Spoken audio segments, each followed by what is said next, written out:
देवी चंद्रघंटा। महिषासूर वधाची कथा याआधी आपण जाणून घेतली आहे। माता पार्वतीला महिषासूर मर्दिनीचे रूप घ्यावे लागले होते। हीच ती माता चंद्रघंटा होय। महिषासुराचा आतंक वाढल्यामुळे सगळेच देव हैराण होते। स्वर्ग आपल्या ताब्यात घेण्याच्या मनुसब्यात असलेल्या महिषासुराने सगळ्यांना हैराण करून सोडले।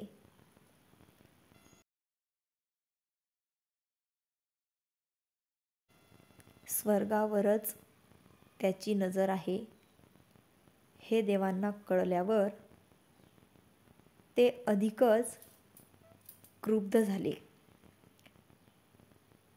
त्यांनी आपली शक्ती एकवटली आणि त्यातून माता चंद्रघंटा समोर आली। तिला प्रत्येक देवाने आपले शस्त्र दिले।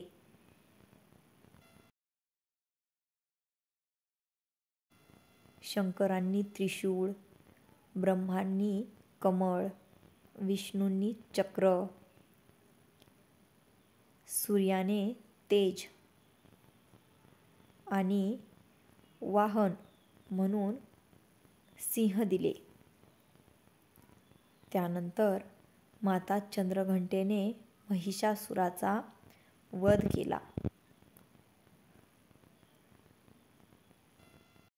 धन्यवाद।